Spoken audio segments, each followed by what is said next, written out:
boy, don't get between a Cuban American and an objective. They are smart, switched on, well-funded, and in this context, they are tanned, rested, and ready to go back.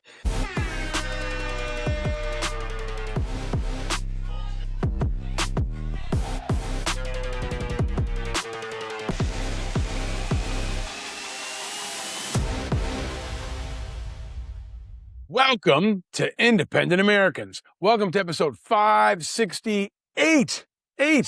I'm your host, Paul Reichoff, and it is Tuesday, July 7th, and I'm coming to you from New York City, USA, and the weather is overcast and a little sad. After the U.S. lost last night, there are some frowns, there are some sad faces, there is some disappointment. More to come on that. But today's artist, in the spirit of the run by the U.S. men's national team and this World Cup, is John Denver. Yes, because over the course of this run by the U.S. team, Take Me Home, Country Roads became a new anthem for Team USA. It united people in stadiums and all across this country. And the run of this team might be over, but the journey continues for all of us here in America, across the country roads, throughout this summer and into a World Cup 4 years from now, which feels like forever, but when we will do better, I am sure of it. And I'm going to bring you the five eyes I bring you in every single show for a big one today: independence, integrity, information, inspiration, and impact. And a man who will help you have faith in America. If you're feeling down on our future, if you're feeling confused about the global landscape, our guest today, the great Admiral James Stavridis, is back to help us through it. He is a former NATO commander. He is one of the most brilliant strategic minds on the planet, not just military, but economic, political. He's also a grandfather with a really good heart who helps us remember what's most important in times like this. I'm going to talk to him about everything from Iran to Hegseth, to the firing of General Donahue, to the World Cup, to Toy Story. So he is our guest coming up in just a minute, but there's a couple of issues I've got to get to first. Admiral James Stavridis is back here today to take us into July and help us all stay vigilant. All right, before we get to the Admiral, two breaking news topics I need to hit on. First off, Team USA. Oh, as I covered yesterday, I think this was the biggest soccer match in my life, and I'm over 50 years old.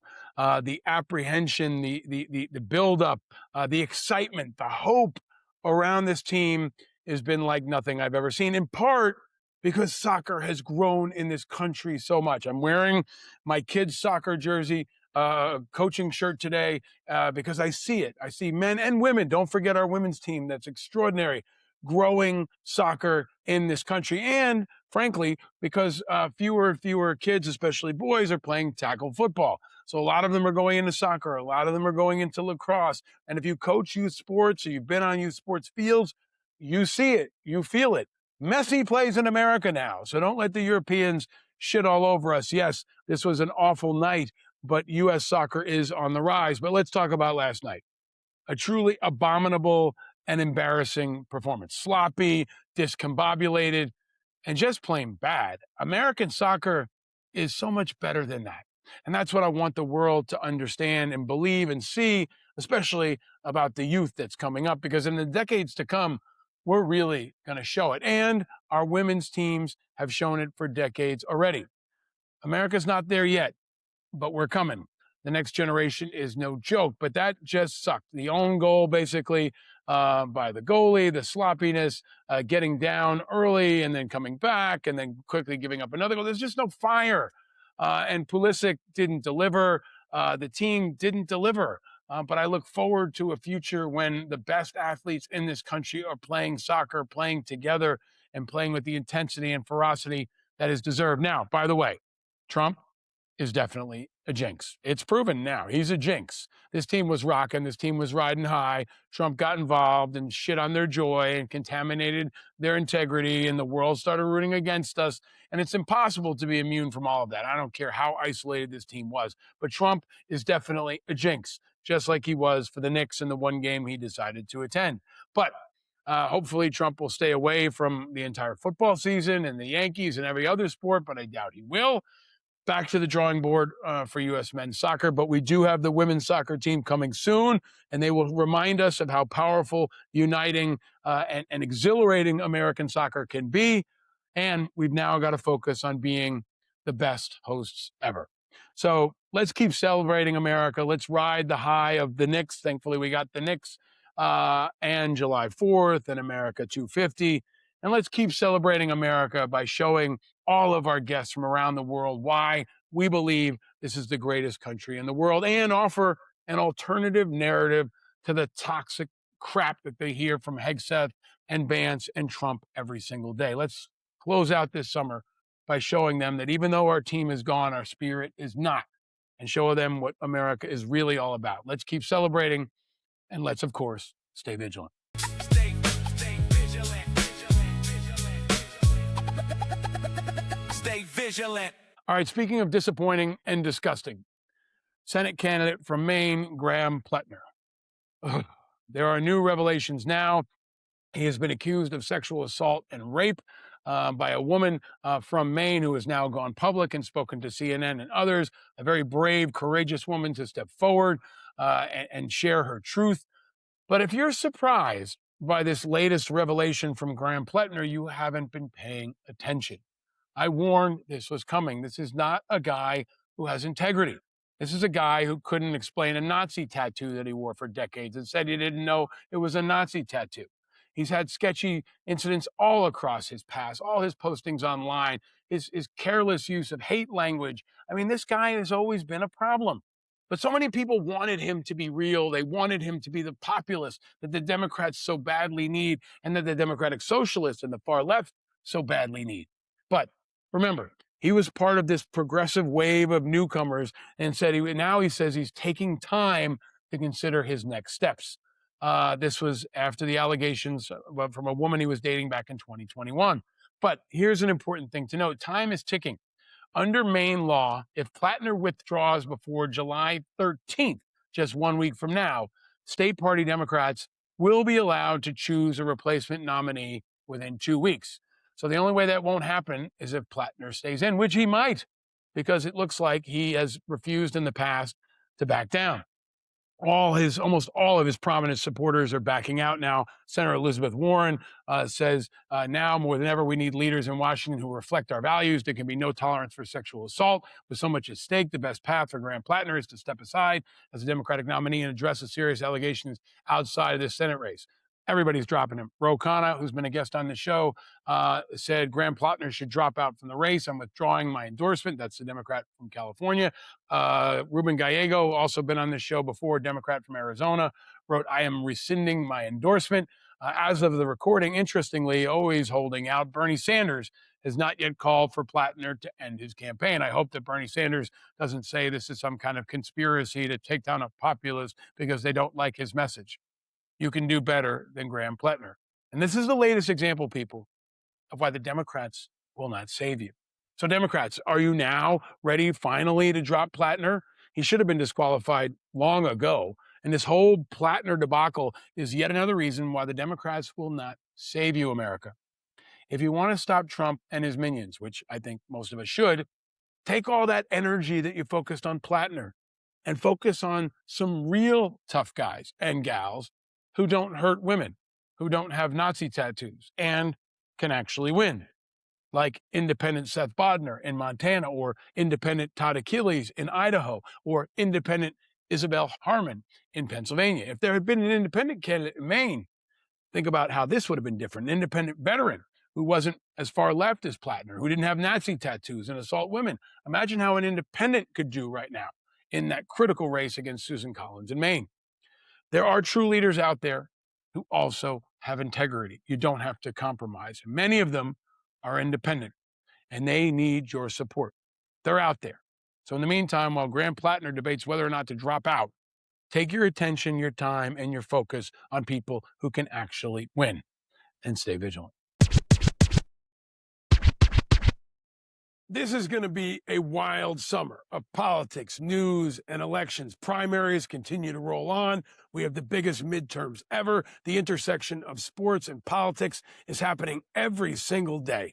And you can trade on the biggest political races and activities on Kalshi. On Kalshi, you can trade major primaries, election outcomes, and the biggest political storylines as they happen, leading up to the biggest midterms ever. You can pick who's going to control Congress.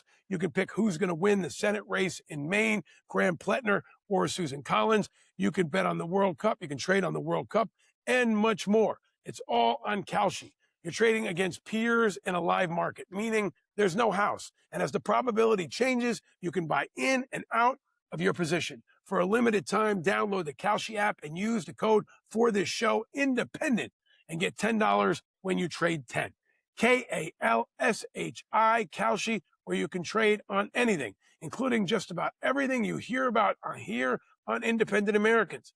18 and over only. Restrictions and eligibility requirements apply. Even contract trading involves risk and may not be suitable for all investors. Prices, values, and available markets may differ from those mentioned. For more information, see Kalshi.com/regulatory. But check out our friends at Kalshi, who are big supporters of Independent Americans, and go to Kalshi, where you can trade on just about anything, and they'll help you stay vigilant. All right. We've got a leader today who is a winner, a man who always represents for the flag, always has great integrity.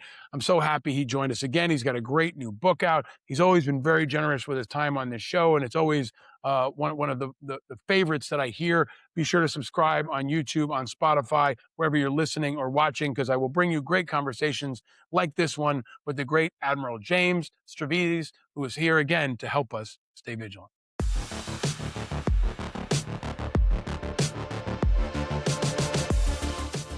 Ladies and gentlemen, independent Americans around the world and around the country, welcome to episode 567. We are joined today by a returning champion, a true voice of reason and counsel and insight and vision, the former NATO and CENTCOM commander, author of many books, including the Future War series that he co-authors with Elliot Ackerman about the high-stakes geopolitical warfare of the future, starting with 2034, 2054, and the most recent one is 2084. He is one of our favorite guests and a person that's always the right person to talk to at any given time. The great and powerful Admiral James Stavridis is back on Independent Americans. Welcome back, sir. It's great to be back, and to be the great and powerful, of course, brings up the Wizard of Oz. So just don't look behind my curtain. Well, I like to look behind you at your book shelf. It's quite a bookshelf. It also includes yours. So for folks watching on YouTube, you can see the cover over there. You should check it out, sir. So much I want to talk to you about. Before we get off books, just a note. I am an insane reader, and I think you know this, I have 6,000 books in the house, including about 1,000 signed first editions, signed by people I really admire, from Ernest Hemingway to Margaret Atwood to Governor Wes Moore and hundreds of others. So books, yes, are very important to me, not just as an author, but as a reader. I'm so glad you say that. We say readers are leaders in my house all the time, and we are running out of space in our New York apartment for books. Over there, they're stacked. But we are starting a collection for the boys, and we will follow your lead as always. I'm excited to talk about everything from Venezuela to Cuba to America 250. But I want to ask you, first of all, as I do with everyone, where are you, sir, and how are you as we exit the July 4th and America 250 weekend? Could not be better. Happy down in my main place, which is in North Florida, a town called Ponte Vedra Beach. My offices, as you know, Paul, are in New York and Washington, so I commute up from here to get to them. And this minute you find me in Florida, but 2 weeks from now, I'll go up for a chunk of this summer. One of my favorite places in the world is Canada. And we have a summer place up there outside of Halifax. And I got to tell you, high north, low tension. I just get off the airplane in Halifax and, hey, here's a news flash. Canadians really are the nicest people in the world. So I'm bouncing around those locations. This minute, you find me in North Florida. We need you up there to help bridge some relations over there after You what the can't. president has done over the last couple of Yeah. years, uh, especially. We need more positive leadership out to yes. Canada right now.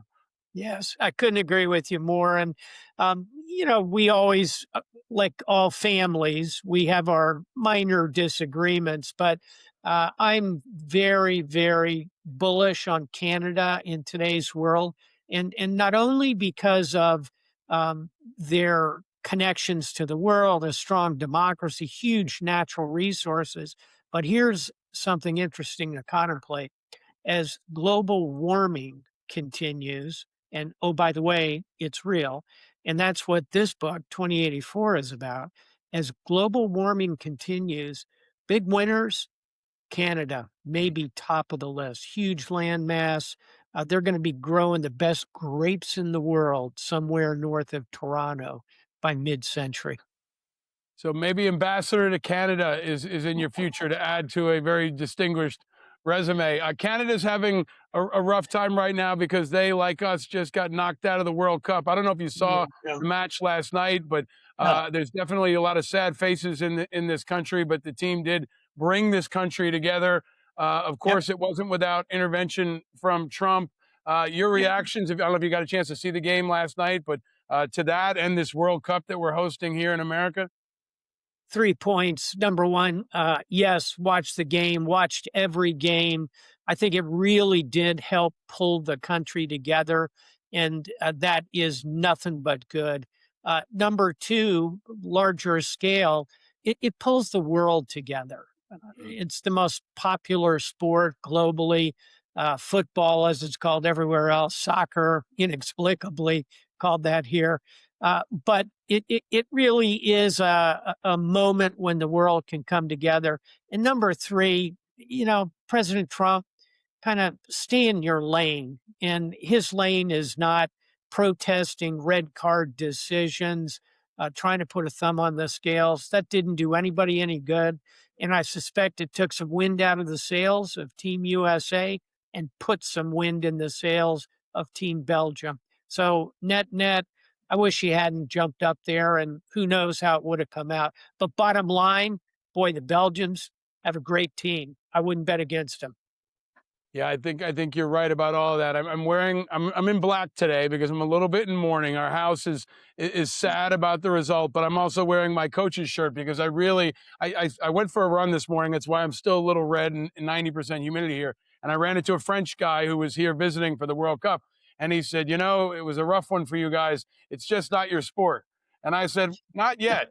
I said, not yet. But you haven't seen all the kids a couple miles from here that are playing, and I really do believe that the youth culture in this country around soccer, especially as more American kids move away from American football because of head injuries, is really on the rise. By the time my kids are my age, I think they're going to be a real contender globally. And I think there's a rising tide around American youth soccer, especially our women have won, I think, I four was World just going Cups, to say, right? what do you mean it's not our sport? Our Yeah. women are crushing the program all around the world.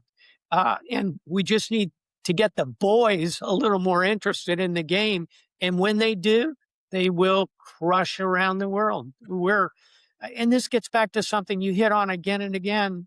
In the end, when we pull together, this country is unstoppable, whether it be in something like men's football or soccer, as we're discussing, or leading the world into the 21st century. We are going to succeed. And it all comes down to how we pull together. And that's why talking about sports and our national ability to do that is, I think, crucially important. So talking about bringing everyone together, I really feel like here in New York when the Knicks won, I've never seen anything like that since 9/11. Maybe when Obama got elected in some places, but just overwhelming joy and unity. That was really, really exciting. But then I think it carried into America 250. I was in Jersey, I was in Pennsylvania, I was in New York, and I felt that people were really excited. And despite Trump's attempt to kind of co-opt it and contaminate it. I was here for the parade of ships and the incredible flyover. I think we had 140 aircraft. We wanted to be in New York City for this because it was such an epicenter. And you had all these international folks here for the World Cup. So it was really a celebration of America that involved everybody. But what are your thoughts and reflections on America 250 and this special July 4th we just experienced? A lot of echoes for me of America 200. And I'll Huh. tell you why. Because in 1976, I graduated, came out of the U.S. Naval Academy, commissioned an officer in the U.S. Navy, and spent the next 40 years in the Navy. So I remember extra vividly the extraordinary 200 birthday. And so at 250, first of all, I'm glad I'm here. And on a serious note, a number of my Naval Academy classmates, Marines and Navy officers, have fallen in combat. Others have passed on for other reasons. But, making it through a half century from that America 200 has a lot of personal resonance for me. And as you know, I was almost killed in the Pentagon 9/11, saw my share of combat. So happy to be here for America 250. Secondly, a reflection on the country. We talked a moment ago about something, in the end, not super important, and that's how you do in sports. I love sports, but that's not what the world is about. The world is about democracy, liberty, freedom of speech, freedom of education. And in that sense, although we can talk about some compression of late, we really continue to lead the world.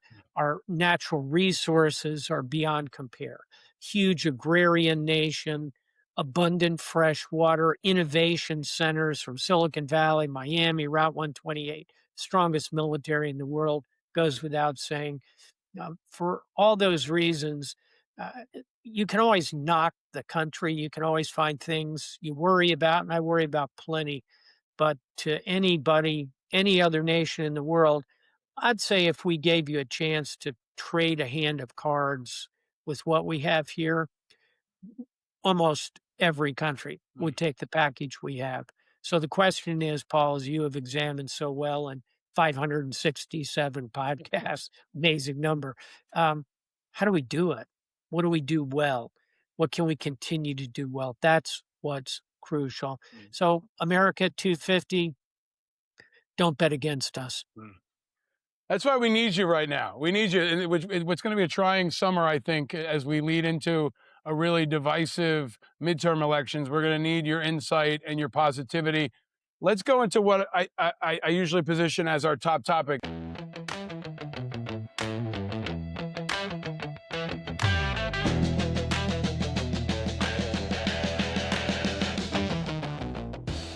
You're one of the few guests I defer to you and ask you, what do you think is our top topic? What is the strategic priority for America right now? How should we be focusing our attention with China looming as we punch ourselves out in Iran? So much of our Navy committed there. Venezuela is like an afterthought for many people, but still in play. Now he's talking about Cuba, Ukraine, and Russia continue to do battle. How do you prioritize the strategic landscape globally that we're facing as we go into July, sir? You just gave a beautiful kind of sailor with a pair of binoculars looking around the horizon of the world. You hit them all. I'd probably add cyber and cyber security to that mix of challenges. But here's what I want to focus on as what we really ought to worry about. It's none of those things. We are going to be able to overcome China as a strategic competitor. We are going to eventually find a way to contain Vladimir Putin. He's not going to conquer Ukraine. Venezuela, I think, is going to find its way toward democracy. I think Cuba, not far behind. Iran and the Middle East, very complicated. But I think we can find a path to balance the degree of engagement we need to spend there. Cyber, we have good mechanisms to deal with. There'll be challenges. All of those are big challenges, but we can deal with all of them. The number one thing I worry about, you know what I'm going to say, it's the divisions inside our country. And here I do worry. I worry about the way in which we're pulling apart and seemingly losing the ability to listen to each other respectfully. We mentioned Wes Moore a moment ago. On the Republican side, Governor Glenn Youngkin. These are two figures who are, in my view, capable of listening to the other side. We need more of that and less of the screaming and yelling and division that we get served up so often on a daily basis, frankly, from both sides. Hmm. So, bottom line, we need to pull together. I hope these next two elections, the midterms in 26 and, of course, 28, a big one, are going to find a path where we can move toward that center. I am cautiously optimistic we will, Paul. There are certainly countervailing evidence, but overall, if we can do that, back to where we started this conversation about is soccer your sport? It will be if we want it to be. And I'm pretty confident we'll find our way to that place in our larger body politic as well. So you've been, I think, ahead of the curve in understanding and appreciating the political dynamics and the rise of independence. We see now Yeah. 45% of the country is independent. We're seeing competitive races, you're right, including you. We've seen competitive races like Seth Bodner in Montana, the Green Beret, Todd Yep. Achilles in Idaho, others we've had on the show. And it feels like, if we have a very divisive slate from the Democrats and the Republicans, there would be another opportunity for someone like you, for someone like Admiral McCraven, for someone that can bring people together and represent a more moderate viewpoint. What's your assessment on that political dynamic as we see the socialists win here in New York and in other places that they seem to be on the rise? The right wing under Trump continues to solidify their side. Can you talk about the political strategic landscape you see opening up or not? I can. And I've been on this note for about 10 years. I, it's commonplace, and I suppose accurate to say we have two major political parties. I don't think that's correct anymore. I think we have four. We have a MAGA on the right. We have an AOC, Bernie Sanders, Mondami on the left. We have then, if you will, more centrist portions of both the Republicans and the Democrats. So if you want terminology, you have MAGA, you have Democrat, you have Republican, and you have Democratic Socialist, I guess is the current term of art, progressives, four parties. Here's my hope. I think that the two centrist groups, let's call them Democrats and Republicans, are actually closer to each other than they are to the more radicalized wings of their own party. Mm. So, what we need is a new political party. And that is heresy in some places. And Paul, it's interesting because so many Americans, if you ask them, well, how do we end up with these two political parties, the Republicans and the Democrats, they'd say, oh, well, it's in the Constitution. And here's a news flash. The Constitution does not, Article XX, there shall be two political parties. One shall be Republican, one shall be Democratic. Nope, not in there. We didn't start with either one of them. We started with Whigs and Federalists. We moved to the Star Party, the Nationalists. Teddy Roosevelt's party was called the Progressive Party. It was actually center right. Its nickname was the Bull Moose Party. Point being, we've had a lot of political parties, and I don't think we're done. And so over time, that center, to take the old Yeats quote about the center cannot hold, the center could hold. Mm. And I think, again, the more the two wings of the political spectrum in the United States disaggregate, the more that center has a chance of coming together. That's, I think, in our future. And in fact, this is 2084. The novel 2054 is all about that. Mm. I hope you're right, and I believe you're right, and I think that Oh, who knows? the missing piece right now is really the leadership, like some figure or figures that can really Three, bring those folks together under a leader three, that they thi- trust, right, with integrity. three things are missing. You named one of them. Yeah. You need a charismatic leader. everything I've described could have been attributed to Michael Bloomberg, the mayor of New York. Uh, Not a charismatic figure. Right. You need a charismatic figure. Number two, you need the right message. You need someone who can shape that centrist message in a way that can hold that center together. And I think that's very, very possible. I can get out a cocktail napkin and write down 10 things that I could get 75% of Americans to agree on. Um, and then number three, you need money. You need Mhm. big money to Mhm. build this. So if you go back again to the Bloomberg campaign, message was pretty good. Money certainly there. Charismatic figure, not so much. And so at the end of the day, if you could get those three nickels to drop in the slot machine, we can do this. I think it'll happen sometime in the next 10 to 20 years.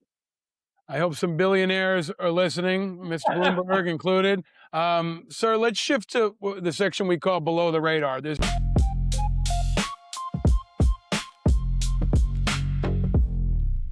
really two things I want to ask for your perspective on. The first is Cuba. They telegraphed their punches. They've said Cuba's next. It seems like it's a matter of time. What's your view? What's the over under for you on Cuba? What do you think it looks like?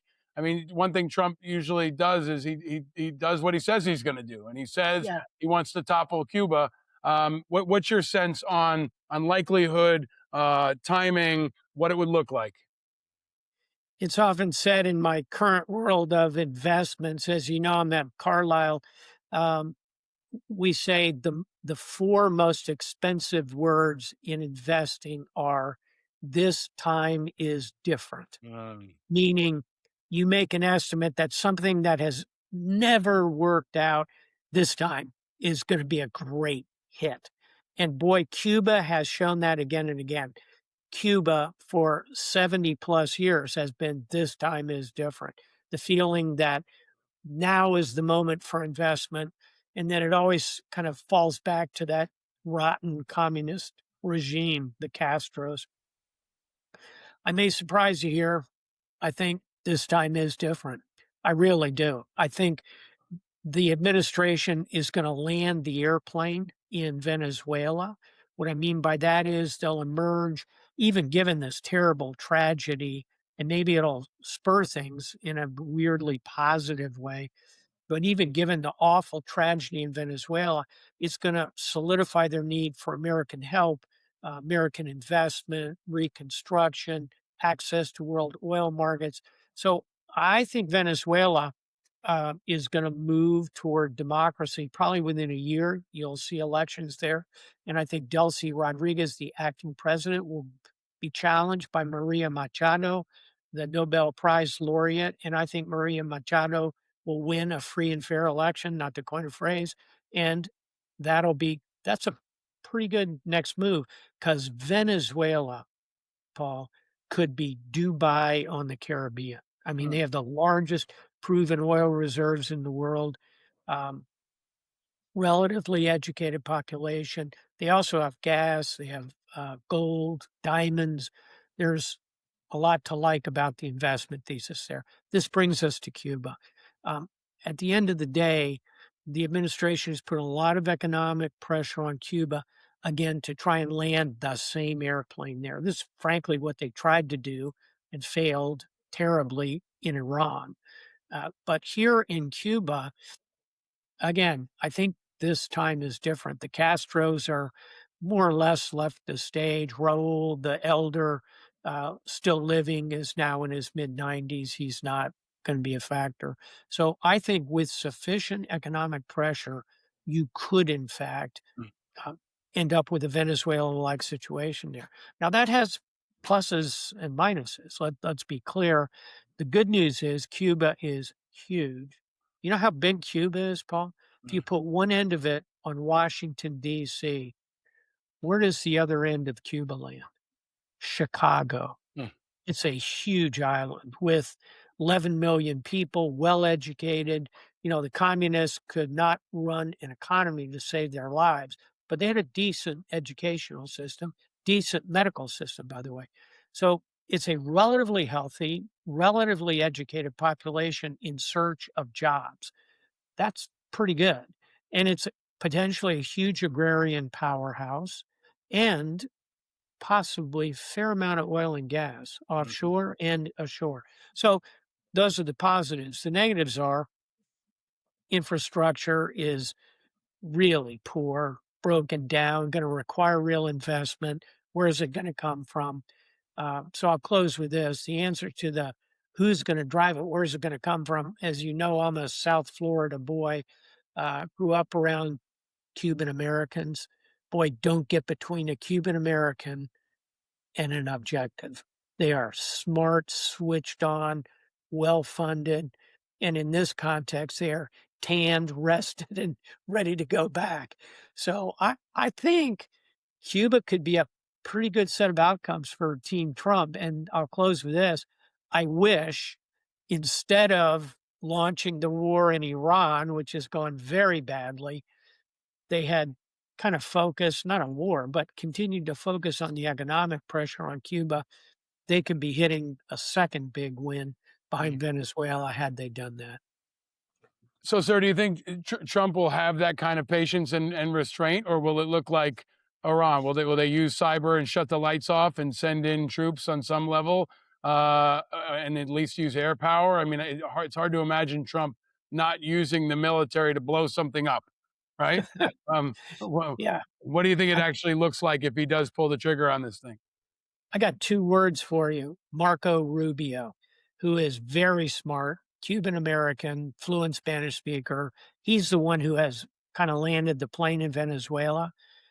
I think he has enough wasta, enough influence with President Trump to maintain control of this. And so far, it's been economic pressure. And let's face it, you're pushing on a very rotten open door there. But all you have to do is kind of constrain the energy, the spare parts. You don't have to bomb them. When the lights really go out, at some point, the hope would be they will cut a deal. I think they will. I don't see the current Cuban regime. This is not the 1960s Castro gang, true believers in communism. This is a long, long time ago. What you have today are people who are, kind of like Miamians. Again, a part of the world I know pretty well.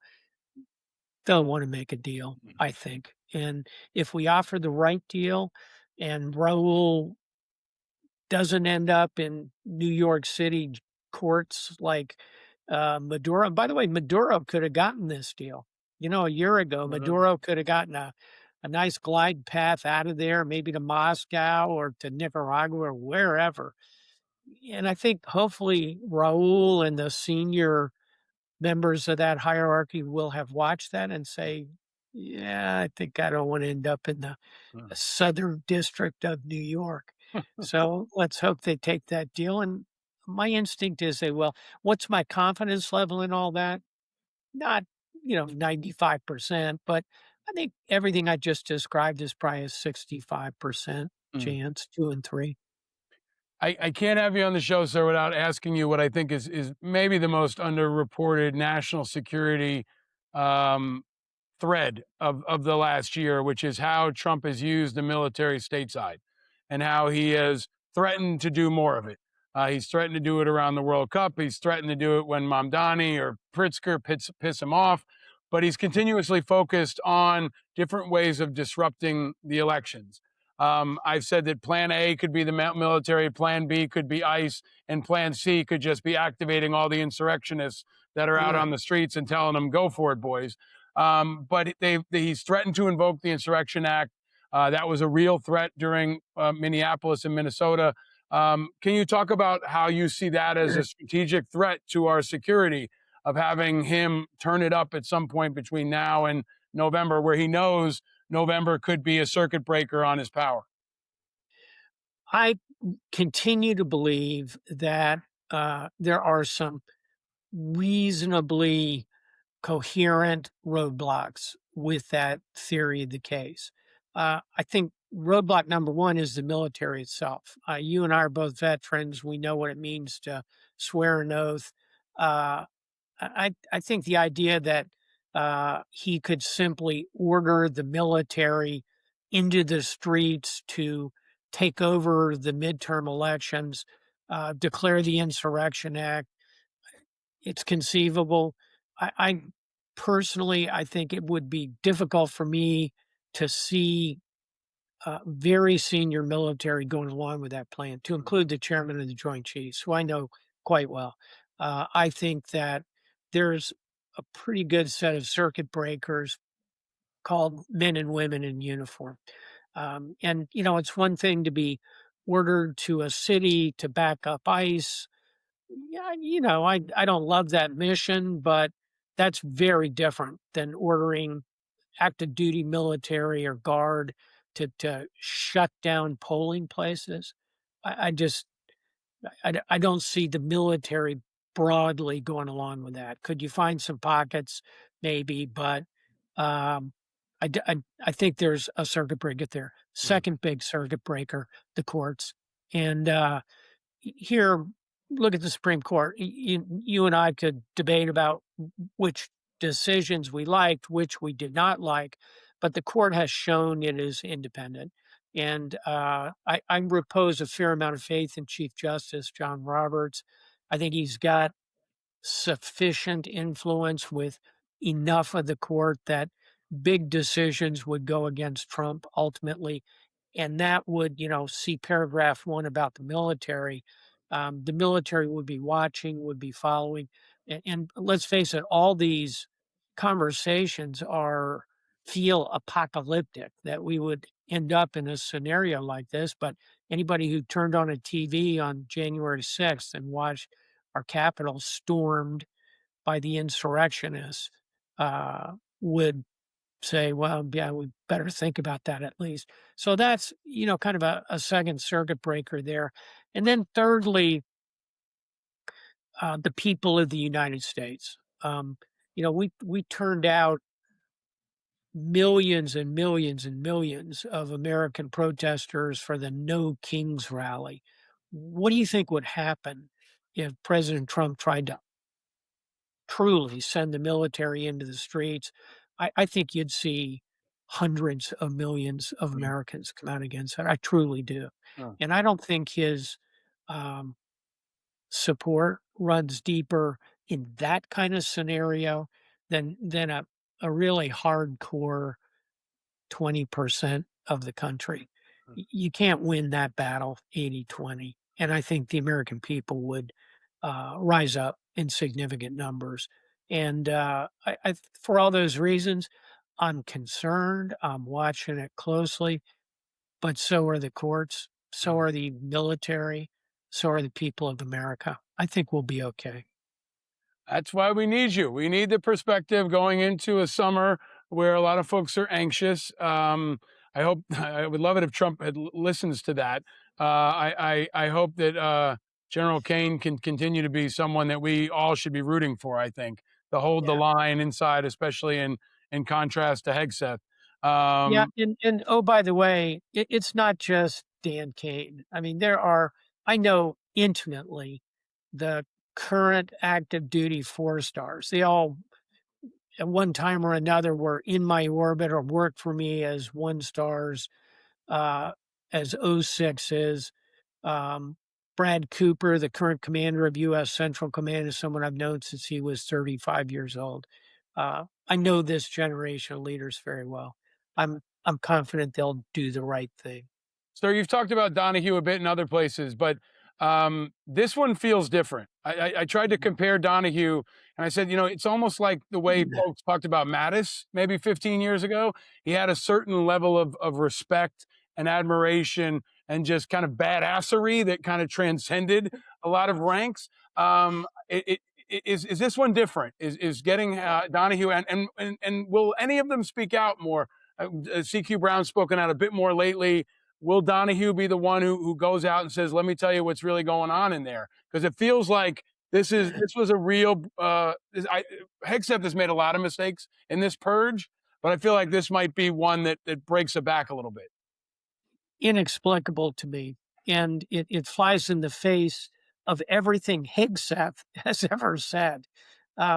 He's the one who wanted to go after C.Q. Brown because he was a minority, wanted to go after my very good friend, Admiral Lisa Franchetti, because she was a woman, has routinely fired a high percentage of blacks, notably blacks and women, from positions of high authority.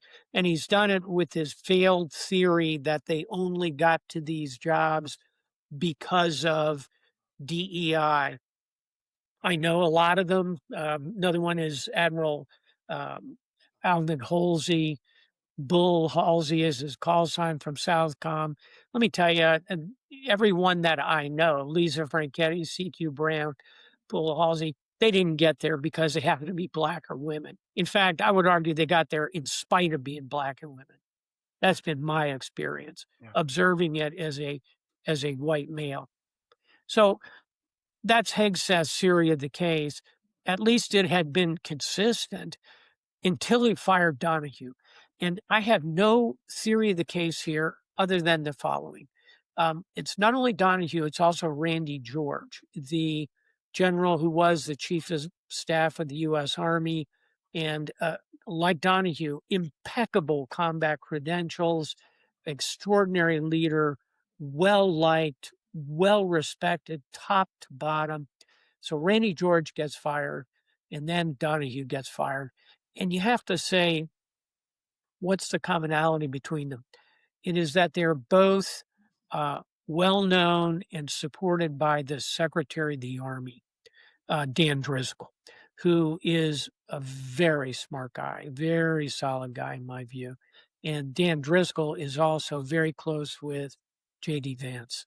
And you just have to wonder, and this is purely speculative on my part, that inside that Persian satrap, inside that there are combinations and influences and jealousies and disputes that you can't fathom from the outside.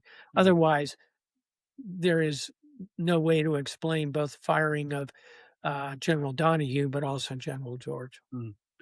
Every time, I hope this time is different. I hope that they will come forward and speak. I know they don't want to do it. I know there's always so much reservation about it, but I feel like it's a moment where the flag grades that are getting out need to break glass. The president has done so many things that are out of norm and against the precedent and so urgent that I hope that one of them will be the one. I know none of them ever wants to be, but I keep hoping, and I hope if any of them are listening, they do it. They're always welcome here.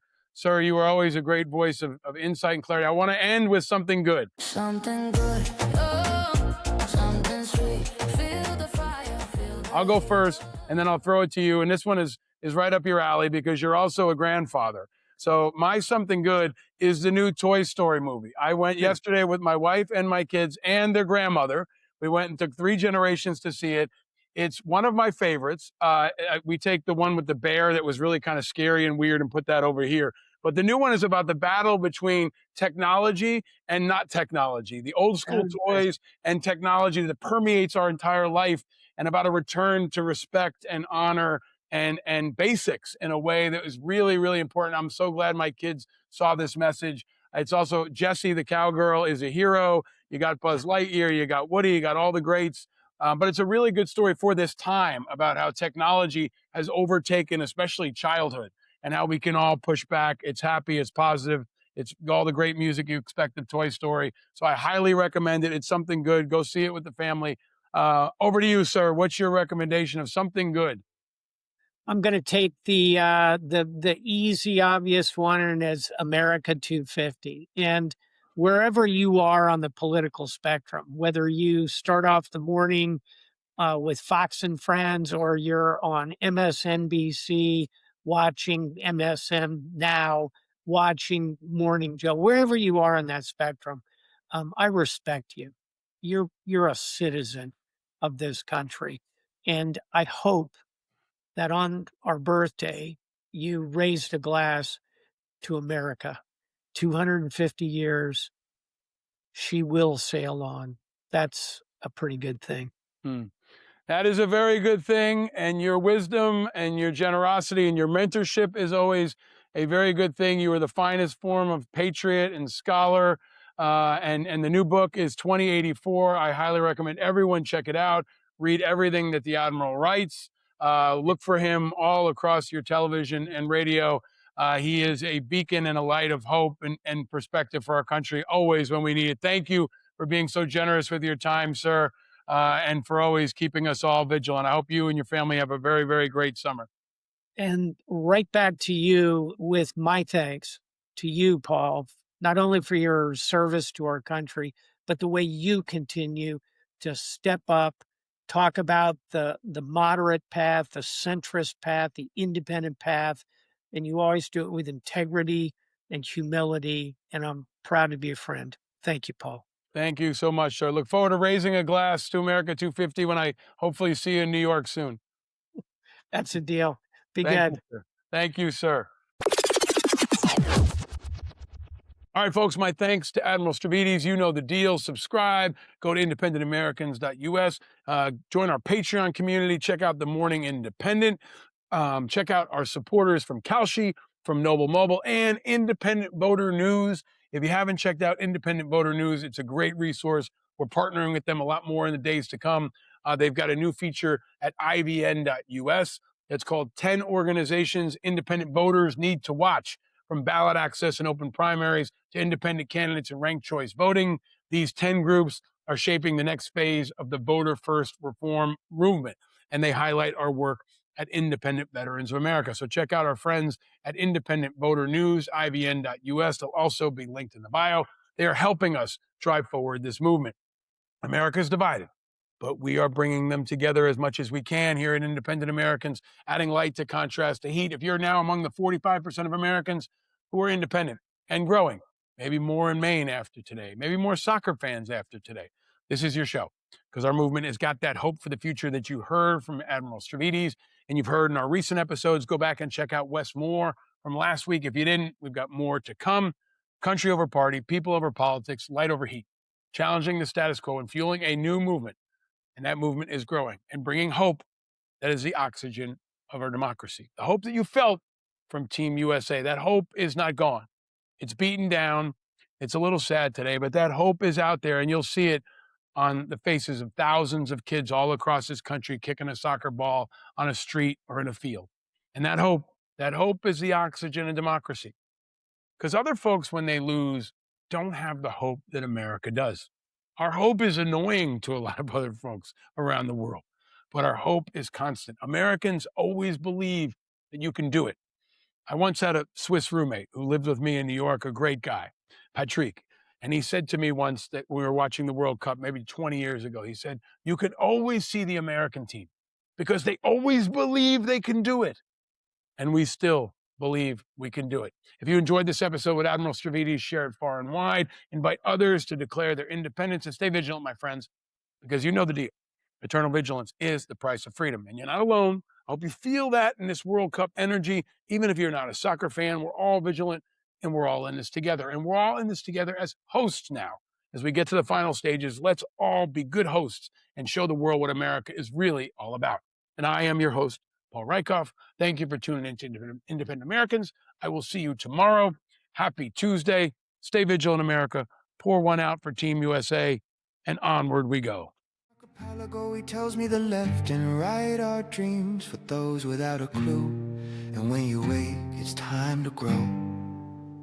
And it's not cool to believe in school, but if I can say one thing, I've seen the children of the revolution and the good trouble they can bring. He says the red and blue are dead and independent is an attitude.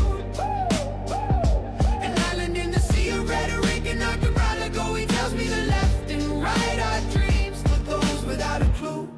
And when you wake, it's time to grow. Powered by Righteous Media.